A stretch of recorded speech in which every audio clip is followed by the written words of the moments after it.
This video is sponsored by Cardo. I'll tell you a little bit more about them later on in the show. And these old plastics, they're absolute trash. As much as I bleed orange, it's going in the garbage. Ah, come on. Shoot, not enough. Stupid motorcycle decided it didn't want to start for me. It wasn't letting gas go through this hose. There was some like vacuum. Who knows what the heck's going on? What's going on, everybody? Welcome back to a special episode of Yammie Noob. Today we are taking a look at all of the mods that have happened to the Partzilla rival bike DRZ right here. This motorcycle has changed a lot in a pretty long time, so I wanted to make sure you guys are brought up to speed before we take this thing out and see if it can finally destroy the Gixxer 250. Keep your eyes peeled for that video. It's coming out later this week, but let's dive in and see what happened to this motorcycle. Alrighty, now before we dive into all of the mods that have happened to this motorcycle, let me tell you the story behind this bike, because it's been under the knife for 6 months and some of y'all might have forgotten. If this is the first time you're seeing this motorcycle on the channel, I bought this motorcycle back in December of 2019. I've had this bike just sitting around and I've been slowly working on it, because when I bought it from a dude who told me he needed it for a lawyer, the fees from selling this motorcycle were going to go pay his legal fees, which not a great sign when you're buying a motorcycle from somebody. Now I'm going to throw some pictures up on screen right now so you can see what it was like the day I bought it. This thing was a crusty nugget. It had all kinds of stuff going wrong with it. The back tire had a giant gash in it. It barely ran. It actually stalled and died a couple of times when I was on my test ride. And this motorcycle was it was completely not road ready. It was not registered. It wasn't road legal. It was a bit of a nightmare to get this thing back and started. Again, you're seeing pictures now of this motorcycle as I started working on it. Now, the first thing that happened on this motorcycle, it's a little tough to see, but we're gonna talk about it here, and that is the electrical system on this DRZ. So now this motorcycle's from 2009 and has about 28,000 miles on it.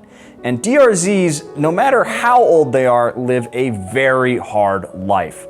And the harder the life on the motorcycle, the harder the life is on the wiring harness. When I bought this motorcycle, this front end of the wiring harness was a mess. And there weren't even any plugs for the signals in the back. You can see there's a whole bunch of wires on this harness that don't go anywhere. Now, if you remember back to the beginning of this series, this motorcycle actually died while we were out in the middle of filming and we couldn't figure out how to fix it. This motorcycle actually had a short up in this front end of the harness because there's a bunch of wires that are exposed, and it's actually really easy to cause a flat short when you have unsheathed wires.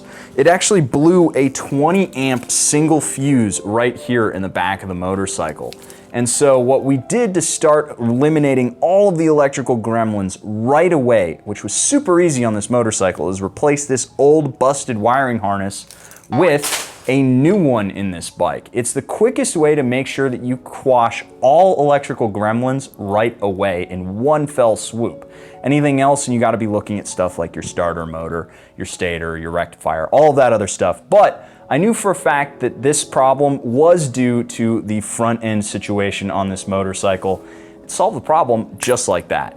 Now, after quashing all those electrical gremlins on this motorcycle, one of the biggest changes we did was actually replace this Delcavic exhaust system with a Yoshi RS2. This is basically one of the best exhausts you can get for this motorcycle, and it's kind of a pretty penny when you start looking at the prices.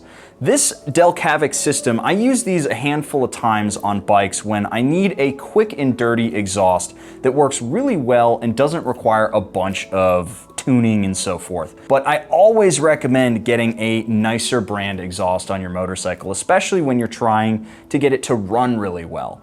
When you pair something like this RS2, which is a really well-known quantity, with the Electron carburetor I put in this motorcycle, it makes it run really, really well. Not that the Delcavic had any problems per se, but it was a little bit more finicky about how it liked to breathe, and when it was cold, it was a little hard to start with this exhaust.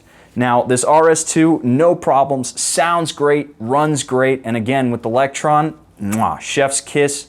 thing runs like a dream. Now before we move away from power adders, one thing we did address on this motorcycle was the sprocket setup. We put a 47 toother in the rear and we went down one tooth in the front, which didn't quite work out to plan. Made the motorcycle really fun off the line, but it was a little bit of a bear on the highway. And by a little bit of a bear, I mean it stopped at like 70 miles an hour was the top speed. It was fun to play around with this big sprocket for a couple of days. Now we did end up keeping the -1 up front and going back to the stock setup in the rear on this motorcycle, and it runs great. It is a little bit more torquey off the line, and we have a ton of room for highway cruising on this motorcycle. It is a little bit of a bummer when you start getting up to like 80 or 90 miles an hour, but you know what? It's a DRZ. I don't run it that hard. Now, beyond that, one of the biggest things you can do once your motorcycle is running and riding well is address the aesthetics of this bike. This bike was atrocious when I first bought it. It was covered in plastics like this that were plasti dipped all the way, including the gas tank here, which you can see this thing is, which has been sitting in a corner for a couple of months now.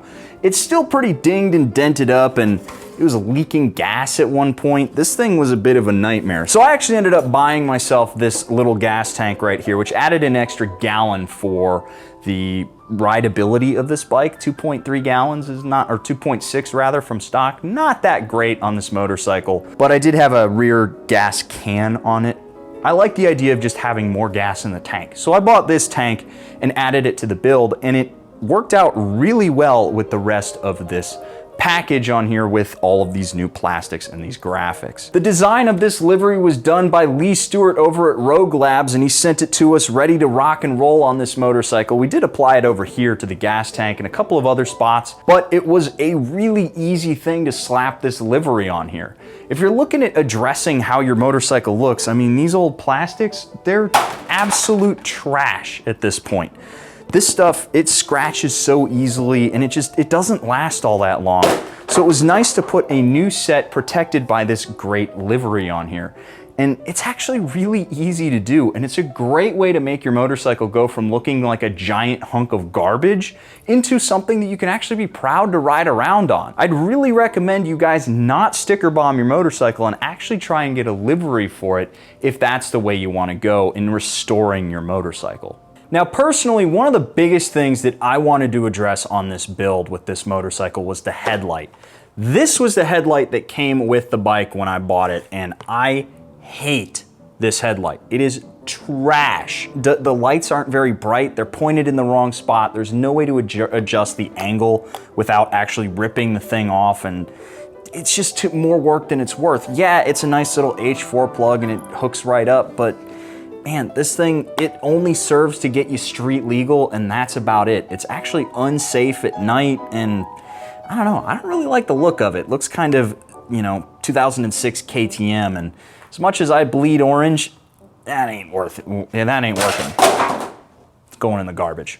Now, the next thing that we did after addressing the headlight, going back to this stock blue light, which again, just, it looks so much nicer. Who doesn't love the nice stock headlight? Is we replaced the dashboard. You can take a look at this thing and see how gnarled and chunked this thing was.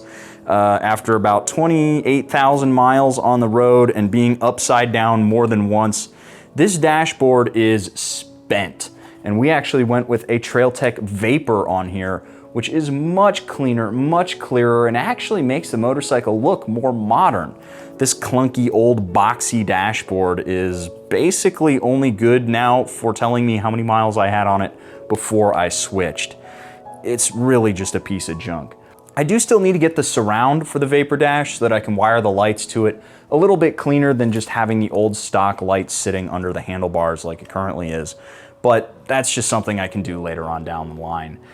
Changing this dashboard setup made a huge difference in the rideability of this bike and how it looks while you're sitting out from the cockpit. Some people discount it, but a cockpit view on a motorcycle really improves and changes the way that you ride on your bike. Now, speaking of riding, I'm gonna get this thing out on the street and we're gonna see how it feels after doing all of this work. Now before we get on the road, I need to take a second and shout out our sponsor for today's video, Cardo. They make the original motorcycle comm system, and it's not only the OG, it's the best one out there. We use Cardo systems every time we go out filming, and it would literally be impossible to make our videos without them. They've got great range, awesome battery life, and crucially, an app that makes pairing your Cardo to a buddy's super easy. No longer will you need to do the stupid pairing dance where you need to stand on one hand, pat your stomach, and rub your head at the same time to get your units to pair up. It's honestly a lot bigger of a deal than it sounds. If you're riding alone and you just want music, you can get one of the free comm systems, and if you want to talk to a bunch of riders, you've got the Pack Talk line with DMC mesh connections, which makes it super easy to reconnect your units together. Click the link down below and get yourself a Cardo system on the cheap and ride like a smart boy.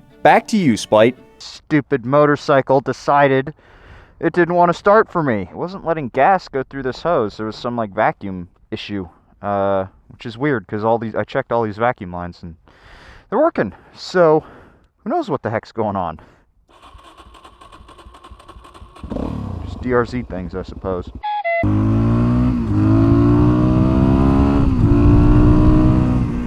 Once again, onto the open road, like the ship of Theseus, goes the DRZ.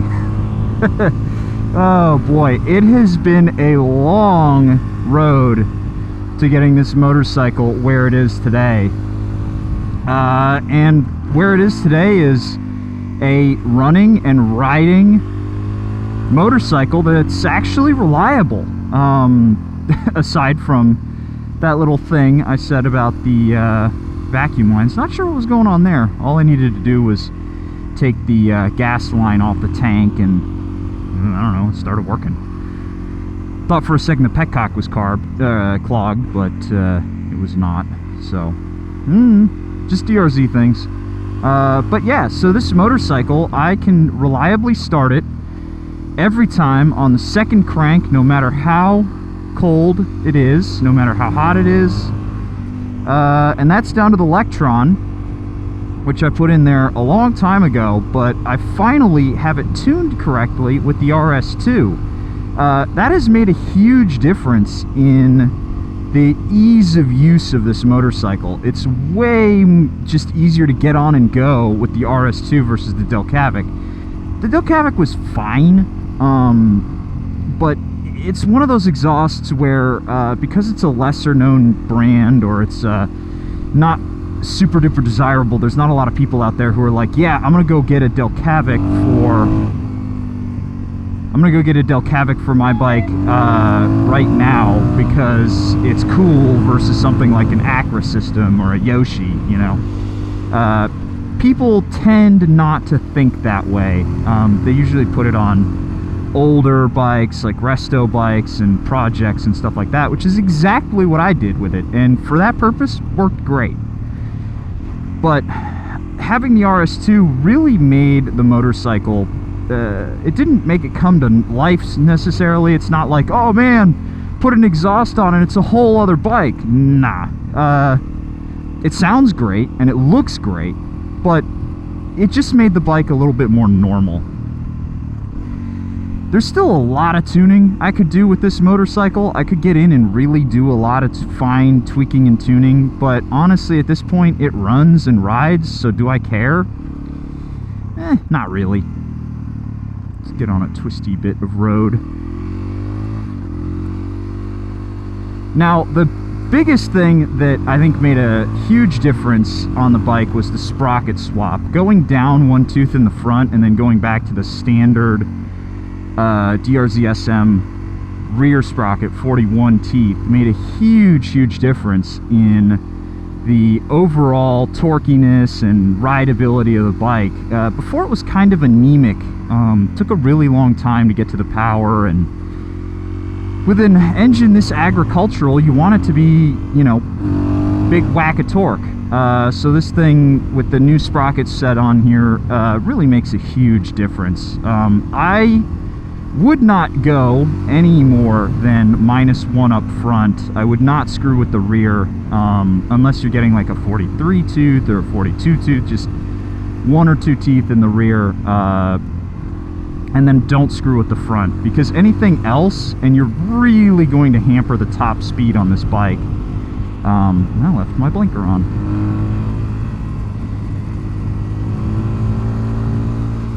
This bike right now, I don't like cruising with it faster than about 70 miles an hour. 70 miles an hour is about where it starts crying for mercy. I can go faster on it. I absolutely can. I've had it up to like 80 or 90, but it's really begging for death when you get it up that fast. It's really mostly just about getting to a twisty road and then spending a lot of time on that twisty road, or dirt road, honestly. You'll see a little bit later on this week what it is like on a dirt road. And spoiler alert, it did really good, as you can see by all the dust on here. And I didn't drop it, well, I did drop it 3 times, 2 or 3 times? I can't remember. I dropped it a few times. Now, here's the question that I think a lot of people are here to have answered for them, or to have me validate for them. And if you're here for validation, I am sorry. I think we're going to be at cross purposes. The question is it worth all of this work to restore a motorcycle? Now, as your primary bike, hell no. Hell no, it's not worth all that effort. Oh my god, dude. I've been working on this thing for like a year and a half. And Partzilla was kind enough to help us out and really get me over the finish line with it. But wow, did this take a lot of work. Way more work than I initially thought that it was going to take. And that's kind of the nature of these projects, is they end up being more than you initially bargained for. Let me find a little dirt road, because I want to do a little something here. Let's see. I'm actually not going into Emma Long, guys, I promise. Yam keeps telling me if I go into Emma Long, I'm gonna die.